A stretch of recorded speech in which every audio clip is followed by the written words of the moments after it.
예, 안녕하십니까. 방금 소개받은 과기정통부 차관 박인규라고 합니다.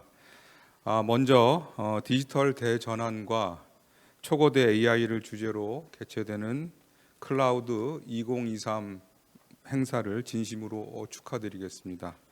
이 행사를 준비해 주신 IT조선의 김영수 대표님을 비롯해서 관계자분들께 깊은 감사의 말씀을 드리겠습니다. 아울러서 국회에서 인공지능 산업 발전과 안전한 활용을 위해서 애써주고 계시는 윤두원 의원님께서도 자리를 같이 해주시고 축사를 통해서 올바른 인공지능 발전을 위해서 국회에서도 열심히 노력해 주시겠다는 말씀을 들었습니다. 많이 힘이 되는 것 같습니다. 이 자리를 빌어서 윤두원 의원님께 감사의 박수를 한번 보내주시면 좋을 것 같습니다.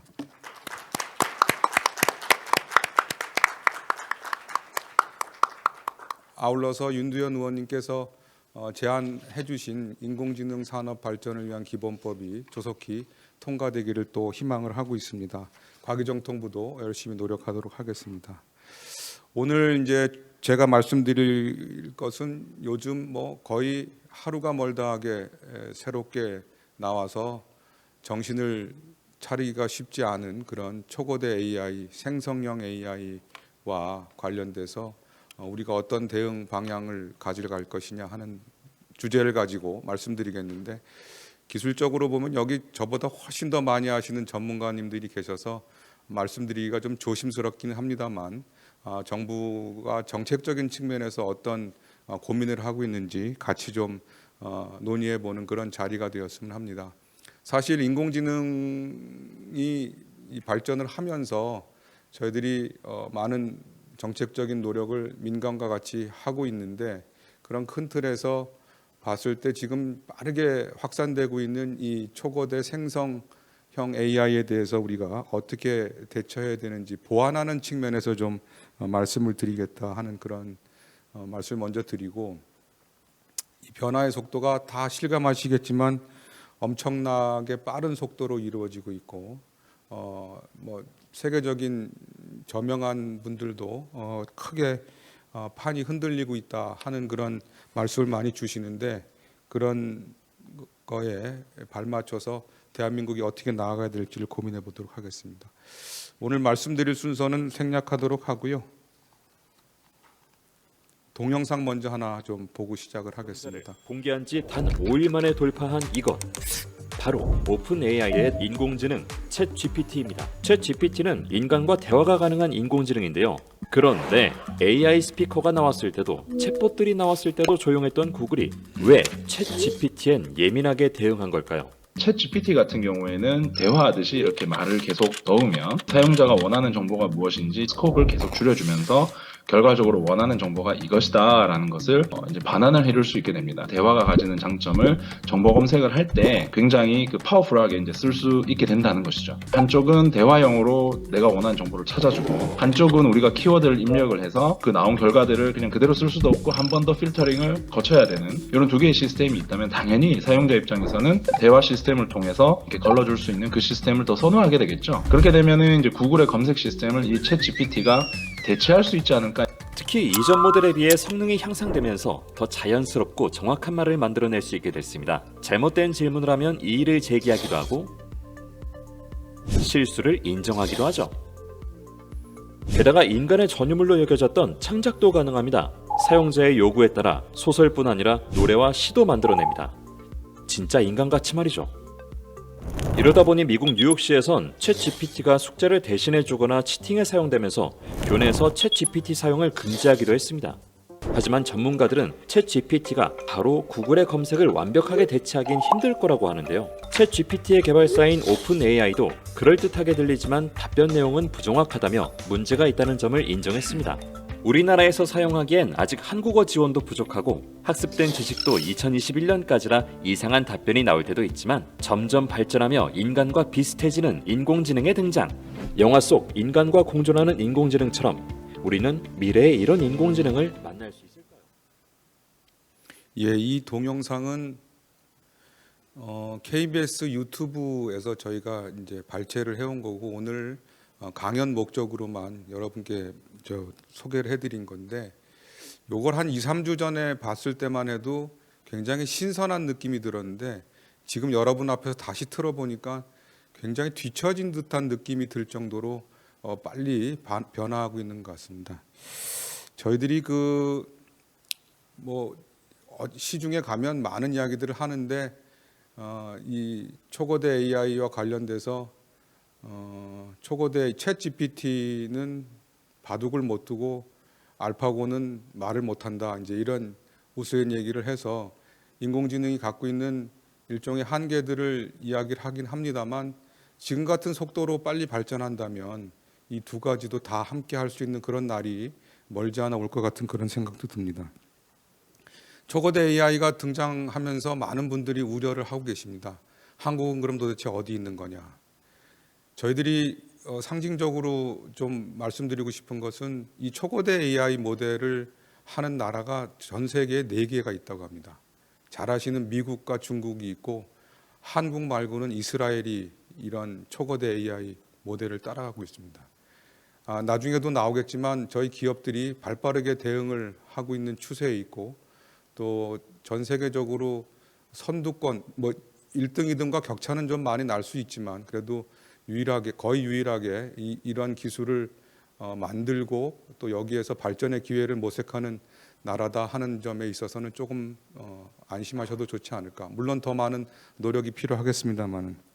그리고 이러한 챗 GPT의 그 등장을 보면서 저희들은 두 가지 정도 생각을 많이 하고 있는데 하나는 이게 어마무시한 자원과 자금이 들어가는 그런 개발 사업이어서 대한민국도 이런 추세에 뒤처지지 않으려면 장기간 시야를 갖고 꾸준히 투자를 늘려야 한다는 점을 절실하게 느끼고 있고요. 두 번째는 이게 이제 한 1, 2년 전에 초거대 AI가 등장했을 때 네이버나 우리 국내 기업들이 같이 투자를 하면서 과연 이것으로 어떤 수익 모델을 창출할 수 있을까를 고민들을 많이 했습니다.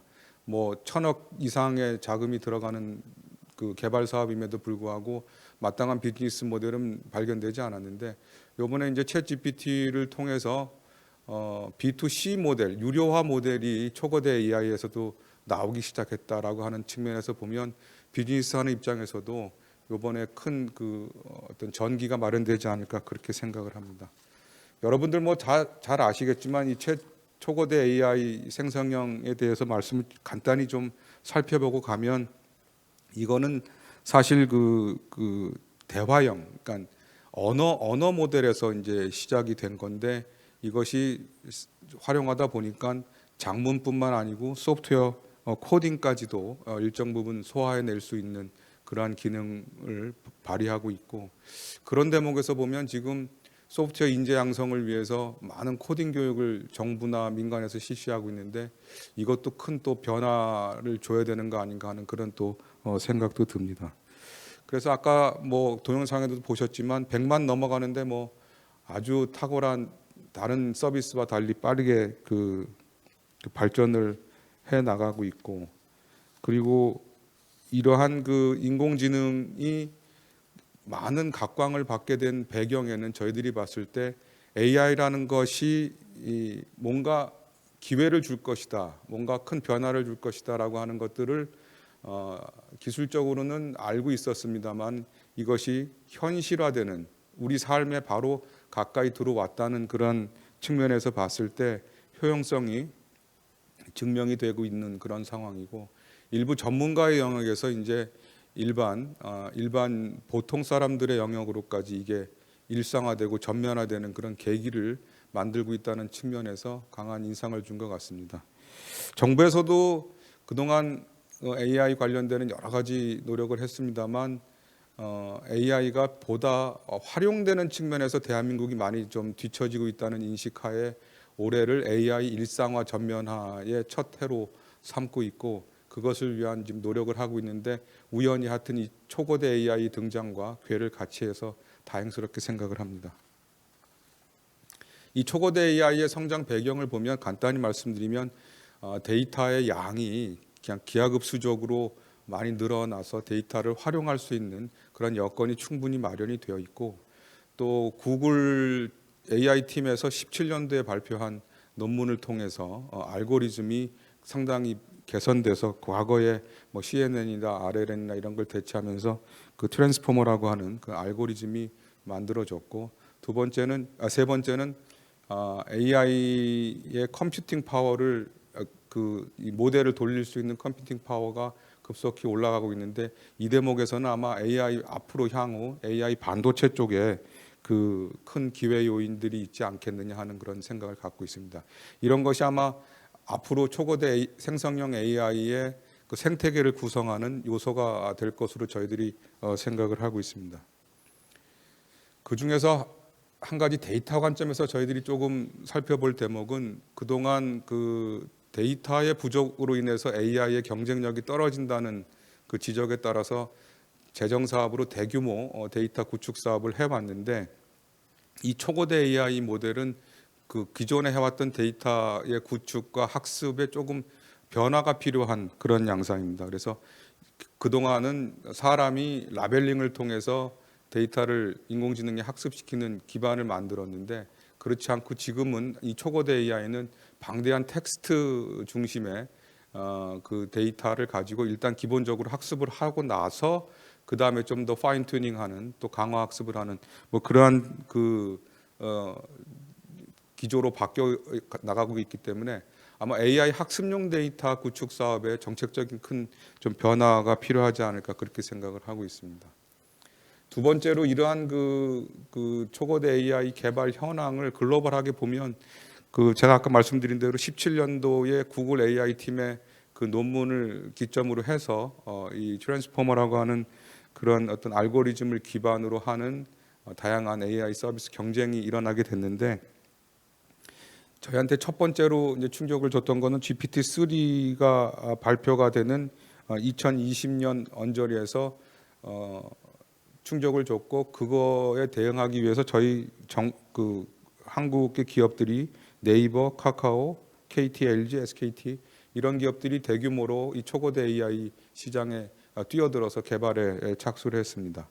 그리고 나서 또 한 번의 충격을 준 게 이제 이 GPT-3 기반의 대화형 챗GPT가 나오면서, 그 다음에 챗GPT-4, 나머지 이제 그 뭐 메타라든지 다른 기업들의 각종 그 새로운 서비스가 한 2-3주를 시간을 두고 지금 나오고 있어서 지금 굉장히 속도전 양상을 띠고 있다, 그런 말씀을 드릴 수 있겠고, 여기서 이 그림에서도 보실 수 있지만 대부분 미국의 빅테크 기업이고 저희 나라가 있고, 여기에 이제 중국과 중국의 바이두하고 이스라엘의 AI21랩스가 유일하게 있을 정도로 저희 한국이 선두권에 있고 빠르게 따라가고 있다, 이런 말씀을 드릴 수 있겠습니다.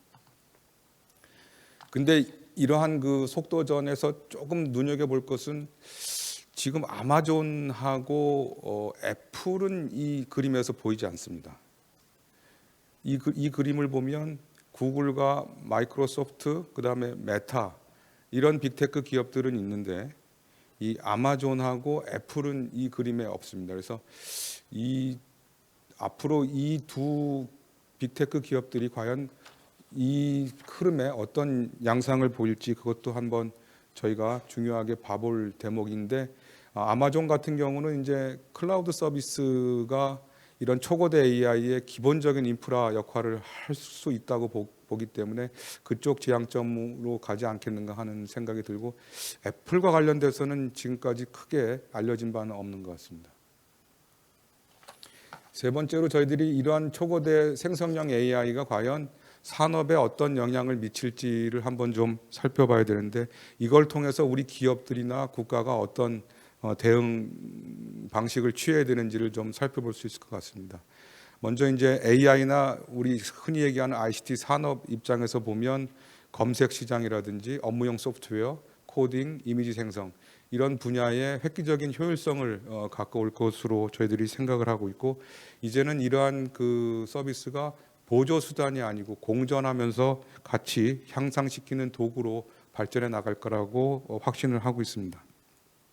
다만 이제 검색 시장은 저희들이 이제 구글과 네이버가 이제 전체적으로 봤을 때 강자로 등장하고 있는데 구글이 기술적으로는 앞섰지만 아마 이 자기가 갖고 있는 검색 시장 때문에 또는 우리나라에서는 네이버 같은 이제 검색 그 사업자들이 자기들이 갖고 있는 그 현재의 위치를 잠식당하지 않기 위해서 약간의 기술적인 그 속도 조절을 하지 않았나, 그런 가운데 이제 오픈 AI가 이 부분을 치고 나온 거 아닌가 하는 그런 관측도 있습니다. 그래서 검색 시장의 영향이 기존 사업자들하고의 관계가 어떻게 될지 한번 좀 살펴볼 필요가 있겠고, 이제 코딩이나 이제 이미지 생성 부분에 있어서는 아까도 말씀드렸지만 앞으로의 소프트웨어 교육의 방향을 어떻게 우리가 잡아야 될지에 대한 큰 숙제가 있을 수 있겠고요.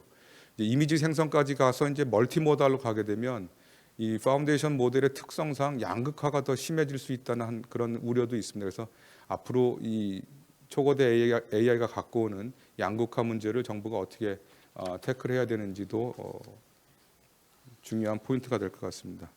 두 번째로는 그 전체 산업 중에서 AI나 디지털 산업 이외의 산업으로는 어떤 영향을 미칠 건지가 많은 이제 관측들이 있는데, 저희가 예시를 들어본 것은 뭐 AI 챗봇이라든지 법률 지원 AI라든지 뭐 의료 분야의 진단 AI라든지 이런 부분에서 크게 변화가 있겠고, 이것을 어떻게 활용하느냐에 따라서 전 산업 분야로 이 초거대 AI가 무한히 확장해 갈 것으로 그렇게 생각을 하고 있습니다.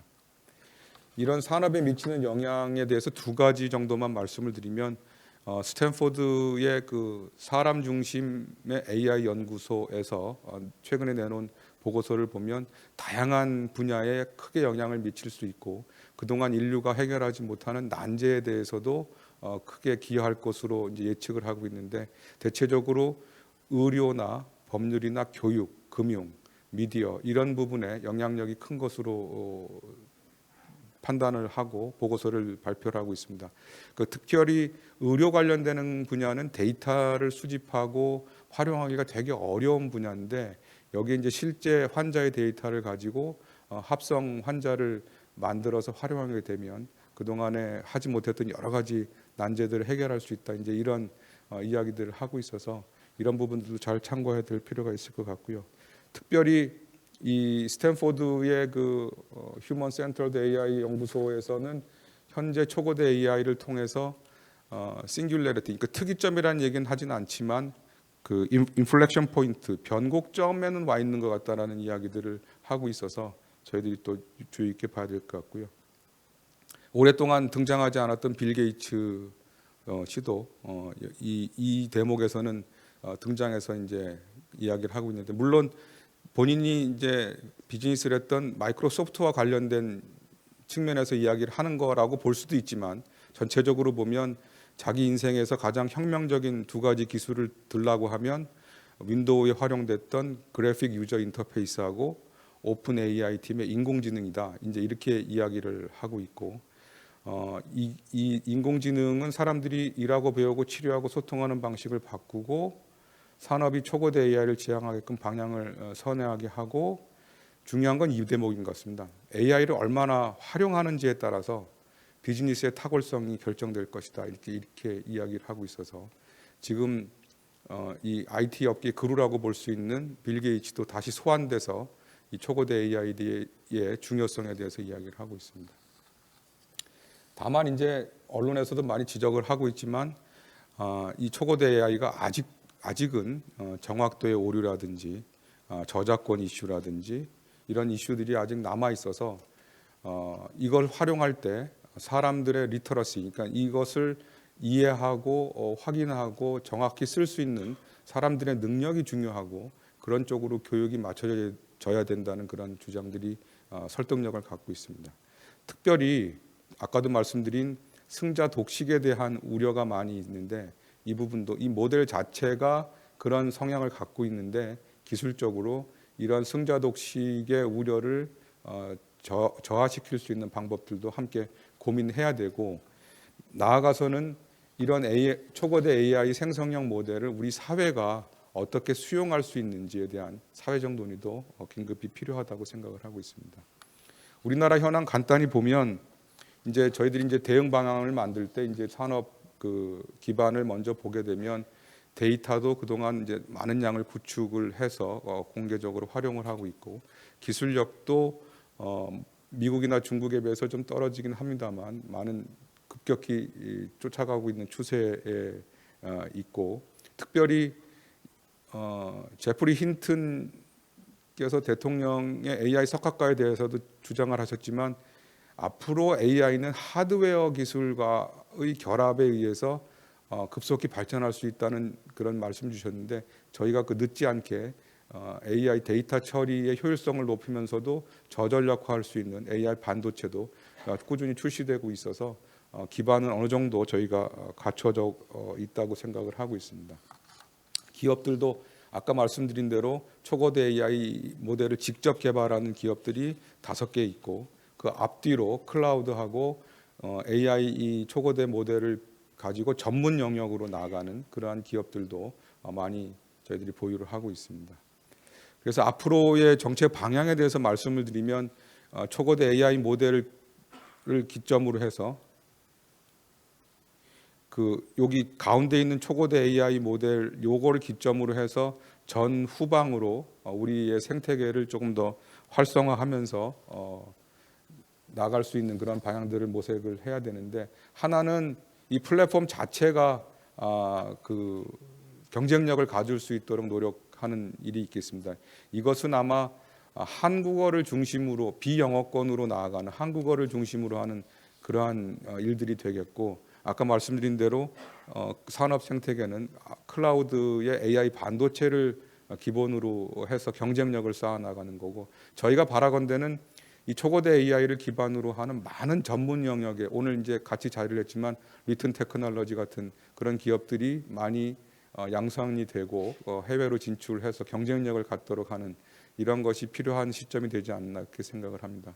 그래서 전체적으로 보면 초거대 AI 자체가 발전할 수 있도록 하는 그러한 일들을 해야 되는데 아까 말씀드린 대로 그렇게 하기 위해서는 데이터 부분에 텍스트용 데이터가 굉장히 확대가 돼야 될 것으로 저희들이 믿고 있고 또 K 클라우드를 통해서 발전하는 모습은 보여드렸는데 소프트웨어 측면에서 이 K 클라우드를 한 단계 업그레이드 할 수 있는 그런 예타도 저희들이 이제 준비를 해야 될 것 같습니다.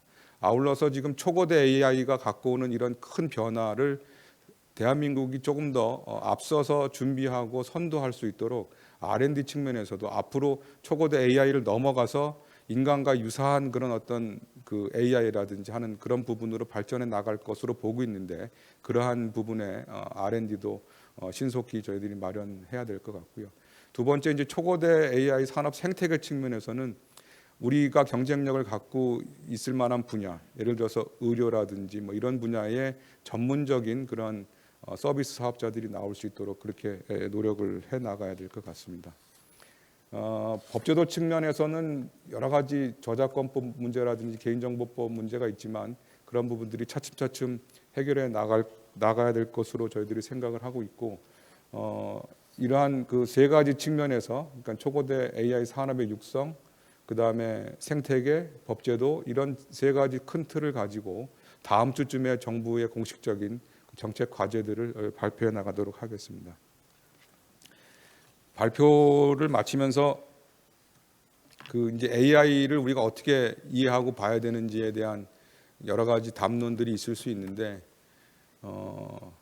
누군가가 그렇게 말씀을 주시더라고요. 아까 일자리 문제도 있지만 AI가 너의 일자리를 뺏는 게 아니고 AI를 활용하는 사람이 너의 일자리를 뺏을 것이다. 이렇게 이야기를 하는데 이 말을 기업에 대응하고 국가적으로도 이렇게 대응해 보면 AI를 잘 활용하는 기업이 앞으로도 성장할 것이고 AI를 잘 활용하는 국가가 앞으로도 세계 선진국으로 자리 잡지 않겠는가 하는 그런 생각을 갖고 있습니다. 그래서 AI에 대해서 잘 활용할 수 있는 안전하게 활용할 수 있는 방법들을 같이 좀 고민하고 강구해 봤으면 좋겠습니다. 예, 감사합니다. 이것을 발표 마치겠습니다. 네, 큰